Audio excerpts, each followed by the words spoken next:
Welcome to daily fact. आज हम discuss करेंगे द हिंदू एनालिसिस में 19 और 20 जनवरी 2025 के कुछ इंपॉर्टेंट करंट अफेयर जितने भी न्यूज़ में मेंशन थे और हमारे लिए प्री और मेंस दोनों के लिए इंपॉर्टेंट रहेंगे, उसको हम कवर करेंगे। हमारा टारगेट जो है वो यहाँ पर क्विक रिवीजन प्लस साथ में स्टैटिक जीके को कवर करना रहेगा। दैट मीन्स कोर फोकस जो है वो हमारा सिर्फ और सिर्फ प्रिपरेशन की तरफ है। अगर आप हमारे साथ नए जुड़े हो तो आप हमारे इनिशिएटिव को सब्सक्राइब कर सकते हैं, साथ में शेयर कर सकते हैं, प्लस चेक कर सकते हैं playlist regarding the daily current affair. शुरुआत करते हैं आज की इस वीडियो को। सबसे पहले हम बात करेंगे न्यू संचार साथी मोबाइल ऐप। ये मोबाइल ऐप जो है वो रिसेंटली लॉन्च किया यूनियन मिनिस्ट्री ऑफ कम्युनिकेशन ने, और इन्होंने साथ में यहाँ पर नेशनल ब्रॉडबैंड मिशन 2.0 को भी लॉन्च किया है। तो दैट मीन्स हमारे लिए दोनों जो है वो बहुत ज़्यादा इंपॉर्टेंट हो जाते हैं। अभी ये ऐप को डिज़ाइन किया गया है फोर्टिफाई करने के लिए टेलीकॉम सिक्योरिटी और साथ में सिटीजन्स को एम्पावर करना, यानी कि इसका दोनों मतलब दो डायमेंशन पर सरकार फोकस कर रही है। एक तरफ टेलीकॉम जो सेक्टर है उसको फोर्टिफाई, उसको और स्ट्रांग बनाना, प्लस साथ में सिटीजन्स को एम्पावर करना, ये भी जो है वो सरकार का यहाँ पे टारगेट चल रहा है। प्लस साथ में ये कहा जा रहा है कि टेलीकॉम से रिलेटेड जितने भी फ्रॉड्स रह रहे हैं सरकार उसको यहाँ पर एड्रेस करेगी। उसको एड्रेस करने के लिए जो है वो एक तरह से पूरा प्लान जो है वो प्रिपेयर किया जा रहा है। उसके बाद यहाँ पर फीचर्स अगर हम बात करें क्या क्या जो फीचर्स रहेंगे इस मोबाइल ऐप में, तो यहाँ पर आपको एक चक्षु जो है वो फीचर देखने को मिलेगा, जिसमें आप क्या कर सकते हैं, रिपोर्ट कर सकते हैं कोई भी अगर आपके पास जो है वो फ्रॉड हुआ है related to the communication. Then उसके बाद know mobile connection in your name, मतलब अगर इससे क्या है कि आप जान सकते हैं कि आपके नाम पर कितने जो है वो मोबाइल कनेक्शन लिए गए हैं। अगर कोई अनऑथराइज रहता है तो देन उसकी कंप्लेंट हम कर सकते हैं। फिर उसका बाद हम ब्लॉक कर सकते हैं अगर हमारा जो है मोबाइल फ़ोन लॉस्ट हो जाता है, चोरी हो जाता है, देन उस केस में जो है वो यहाँ पर फीचर रहेगा कि हम अपने जो मोबाइल फ़ोन कनेक्शन उसको ब्लॉक भी करवा सकते हैं। Know mobiles and handset genuineness, वो भी यहाँ पर जो है फीचर रहेगा कि हम जान सकेंगे कहाँ पर हमारा मोबाइल कहाँ पर है, लोकेशन भी हमें पता चलेगी।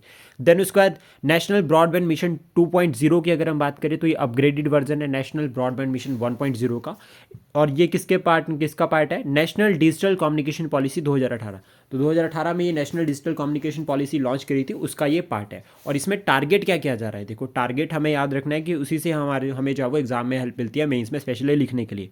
तो यहाँ पर जो टारगेट किया जा रहा है, extending operational optical fibre connectivity, मतलब ऑप्टिकल फाइबर कनेक्टिविटी को जो है वो एक्सपैंड करने की यहाँ पे बात की जा रही है। ब्रॉडबैंड कनेक्टिविटी को प्रमोट करने की बात की जा रही है, स्पेशली रूरल एरियाज में फोकस यहाँ पर किया जा रहा है। Promoting ease of doing business, इससे क्या होगा, ईज ऑफ डूइंग बिजनेस जो है वो इंप्रूव होगा। और ईज ऑफ डूइंग बिजनेस के रिगार्डिंग अगर हम बात करें तो वर्ल्ड बैंक जो है वो रिपोर्ट या डाटा रिलीज करता है। नेक्स्ट उसके बाद हम बात करेंगे तो that is global risk report. Global risk report WEF यानी कि वर्ल्ड इकोनॉमिक फोरम ने इसको जो है वो रिलीज़ किया, WF ने, और 2006 में सबसे पहली बार जो है इसको लॉन्च किया था। अब मेंस के लिए हमें ये कंटेंट किस तरह से हेल्प कर सकता है, देखो सबसे पहले वो समझते हैं। तो रिस्क क्लासिफिकेशन, यानी कि इन्होंने वर्ल्ड इकोनॉमिक फोरम ने जो है वो रिस्क को दो पार्ट्स में क्लासीफाई किया है। एक शॉर्ट टर्म रिस्क और दूसरा long term risk. Short term risk जो कि 1 से 2 साल के लिए रहेगा, इसमें इंक्लूड होता है misinformation, disinformation, extreme weather event या फिर स्टेट बेस्ड आर्म रेबेलियन। तो ये सभी जो है वो शॉर्ट टर्म में इंक्लूड होते हैं। लॉन्ग टर्म में अगर हम बात करें तो 10 साल के लिए यहाँ पे जो वो टाइम पीरियड डिसाइड किया कि जिसमें बायोडाइवर्सिटी लॉस, इकोसिस्टम कोलैप्स हो रहा है, या एक्सट्रीम वेदर इवेंट जैसे कि डिजास्टर्स, अर्थक्वेक्स हो गए, या भी लॉन्ग टर्म जिनका इंपैक्ट रहता है। Critical changes in earth system, और इसमें छोटा हम एक एग्जांपल लिख सकते हैं इकोसिस्टम कोलैप्स में या बायोडाइवर्सिटी लॉस में या फिर डिजास्टर्स में, तो वो Bhopal gas incident short term में है लेकिन 10-20 साल तक उसका इम्पैक्ट देखा गया। हिरोशिमा और नागासाकी के ऊपर जो एटम बॉम्ब फेंके गए थे वर्ल्ड वॉर 2 के टाइम पे, वो भी जो है वो यहाँ पर एग्जांपल बन सकते हैं।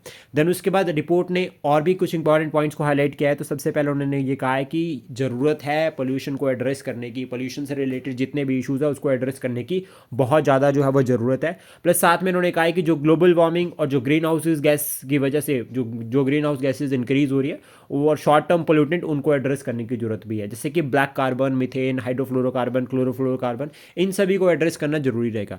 तो इससे ये हमें एक ये भी क्लियर होता है कि ये शॉर्ट टर्म जो है वो पोल्यूटेंट है, तो इसको भी हम लर्न कर सकते हैं। देन उसके बाद नेक्स्ट है भरतापुजा रिवर। ये रिवर जो है वो आपकी सेकेंड लॉन्गेस्ट रिवर है केरला की, पहला पॉइंट आफ्टर पेरियार। तो आपको कमेंट बॉक्स में बताना है कि पेरियार जो है वो वेस्ट फ्लोइंग है या ईस्ट फ्लोइंग है, ये आप कमेंट बॉक्स में बता सकते हैं। अभी यहाँ से ये टॉपिक हमें किस तरह से हेल्प करेगा वो हम डिस्कस करते हैं। देखो सबसे पहले तो याद रखना कि अन्नामलाई हिल्स यानी कि जो वेस्टर्न घाट में है वहाँ से रिवर जो है वो राइज करती है, और ये कहाँ पर है, तेलंगाना सॉरी आपका तमिलनाडु से जो है वो ये राइज करती है, तमिलनाडु का ये पार्ट है, और केरला में फिर एंटर करती है विया पलघट पास। तो ये क्लियर होता है कि तमिलनाडु और केरला दो जो है वो स्टेट्स है प्लेस से जो है वो ये नदी क्रॉस करती है और उसके बाद ड्रेन करती है अरेबियन सी में। तो हमें याद रखना है कि रिवर कहाँ पर ड्रेन कर रही है, अरेबियन सी में ड्रेन कर रही है। और उसके बाद हमें याद रखना है पलगट पास से है, राइज कहाँ से, और अनामलाई हिल्स से, और अनामलाई हिल्स जो है वो वेस्टर्न घाट का हाईएस्ट पार्ट है। अभी आपको कमेंट बॉक्स में एक और क्वेश्चन का आंसर करना है, दैट इज नीलगिरी हिल्स में हाईएस्ट पीक कौन सी है। देन उसके बाद नेक्स्ट आता है नामधारी सेक्ट। नामधारी सेक्ट के अगर हम फाउंडर की बात करें तो वह है सतगुरु राम सिंह, जिन्होंने इसको बनाया है 1857 में, और इन्होंने एडवोकेट किया है सोशल रिफॉर्म्स को। नामधारी को जो है वो कूकास भी कहा जाता है, और इन्होंने कहा है कि काऊ प्रोटेक्शन, मतलब काऊ प्रोटेक्शन की तरफ इनका बहुत ज़्यादा फोकस है, और काऊ को कहा है सेक्रेड। देन उसके बाद इन्होंने ये भी कहा है कि गुरु ग्रंथ साहिब जो है वो सुप्रीम गुरबानी है, बट ये लिविंग गुरु में भी बिलीव करते हैं। हेडक्वार्टर अगर हम बात करें तो वो लुधियाना में है। इनके क्लैशेज हुए थे during the colonial time Britishers के साथ 15 जनवरी के टाइम पे, तो इसलिए ये न्यूज़ में भी है। और ब्रिटिशर्स की अगर हम बात करें तो अंडर जॉन लैम्बर्ट जो है वो ब्रुटली सप्रेस किया था, जो कूकास ने जब वॉइस रेज की थी अगेंस्ट ब्रिटिशर्स, और इसका रिजल्ट क्या रहता है, एग्जीक्यूशन ऑफ द कूकास। तो ये इंपॉर्टेंट रहेगा अभी न्यूज़ में, due to the this clash date जो है वो न्यूज़ में था।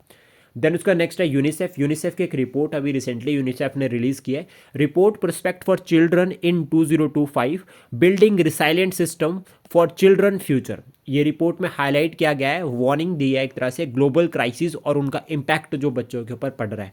तो यानी कि ग्लोबल क्राइसिस को एड्रेस करना जरूरी है। यहाँ पर यह कहा जा रहा है कि 473 मिलियन जो है वो आपके चिल्ड्रन इन 2023 कन्फ्लिक्टिंग जोन में रह रहे हैं। प्लस साथ में इन्होंने ये भी कहा कि 400 मिलियन 400 मिलियन जो है वो डेट बर्डन नेशंस में जो है वो बच्चे रह रहे हैं। अभी यूनिसेफ की अगर हम बात करें तो 1946 में बनाई गई थी after the world war 2, 190 members है, और भारत ने ज्वाइन किया था 1949 में। अब भारत ने जब ज्वाइन किया है यहाँ पे तो कुछ पॉइंट्स हम डिस्कस करेंगे। इंटीग्रेटेड चाइल्ड डेवलपमेंट सर्विसेज 1975 में भारत ने शुरू करा। पोलियो कैंपेन 2012 में जो है वो शुरू हुआ था। मैटरनल एंड चाइल्ड न्यूट्रिशन 2013 में जो है वो ये शुरू हुआ है। उसके बाद इंडिया न्यूबॉर्न एक्शन प्लान ये 2014 में शुरू हुआ। और उसके बाद एक रिपोर्ट भी हमें याद रखनी है यहाँ पर, जो कि यूनिसेफ रिलीज करता है, that is state of world children report और humanitarian action for children.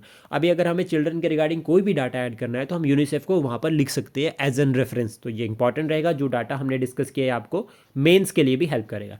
Then उसके बाद भारत और चिल्ड्रन के बारे में हम बात करेंगे। तो इसमें देखो सबसे पहले तो याद रखना है कि इंडिया को यंग नेशन कहा जाता है। हमारे पास अराउंड 62% जो पॉपुलेशन है वो यंग नेशन है इस टाइम पे, और ये कहा जा रहा है कि 2060 तक जो है वो ये पीक रहेगी, अराउंड 2060 ये पीक रहेगी। अभी इसमें फिर हमारे लिए इंपॉर्टेंट हो जाता है कुछ फैक्ट जो हमें याद रखते हैं।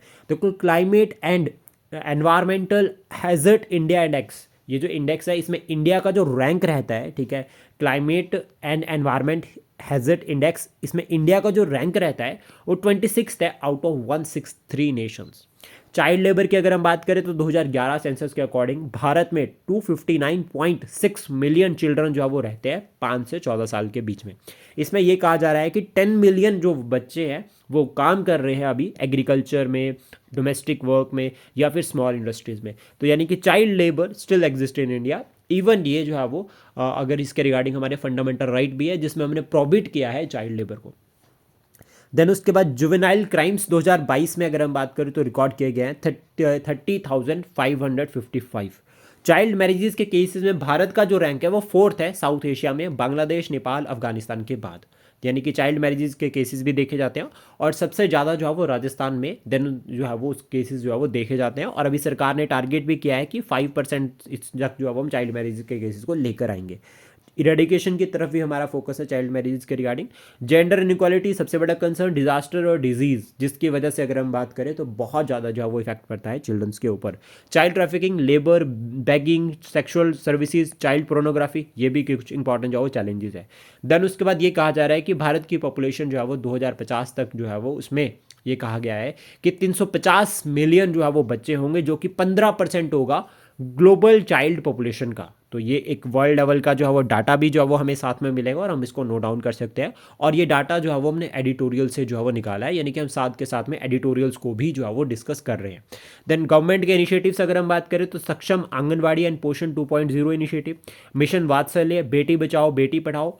अगर आपके पास स्टेट स्पेसिफिक इनिशिएटिव्स है तो वो भी आप ऐड कर सकते हैं, जैसे सुखाशय योजना हो गया, या फिर बेटी है अनमोल योजना हो गया, पीएम केयर फंड हो गया, दीक्षा पोर्टल हो गया, right to education act 2009, right to education के रिगार्डिंग आपका राइट आरटीए एक्ट भी यहाँ पर आता है 21A, प्लस साथ में आपको याद रखना है कि फंडामेंटल ड्यूटी भी है 6 से 14 साल के बच्चों को स्कूल भेजना। उसका पेंसिल पोर्टल आता है, जुवेनाइल जस्टिस एक्ट 2015, ये एक्ट के जो ईयर है ये भी याद रखने काफ़ी इंपॉर्टेंट रहते हैं, पूछे जा सकते हैं एग्जाम में।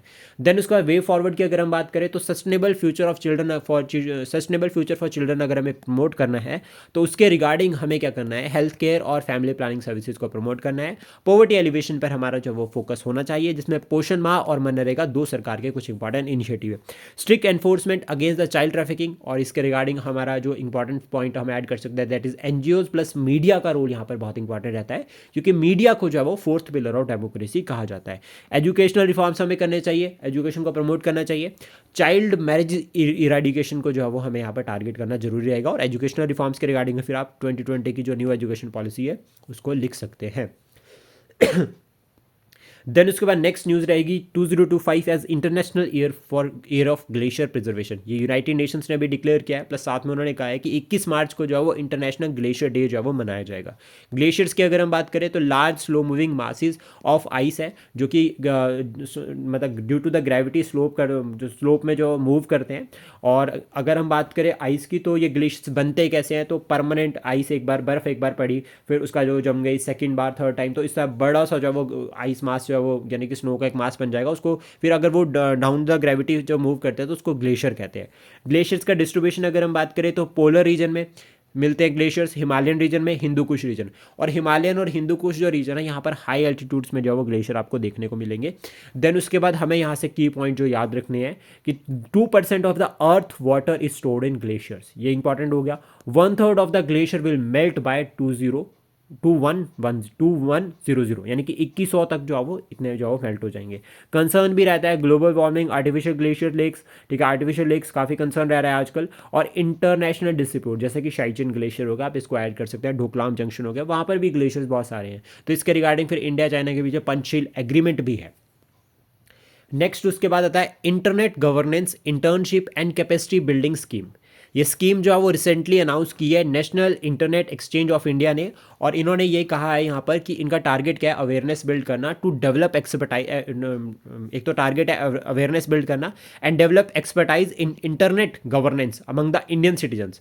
तो दैट मीन्स यहाँ से क्या फोकस किया जा रहा है, nurture a pool of domestic talent को यहाँ पर एंगेज किया जा रहा है, emerging internet governance issues, plus साथ में उनके कंट्रीब्यूशन टू फाइंड सोल्यूशंस, जितने हमारे पास प्रॉपर रेजोल्यूशन होने चाहिए, तो उसके रिगार्डिंग जो लोकल टैलेंट को यहाँ पर जो प्रमोट करने की बात जो वो सरकार ने की है।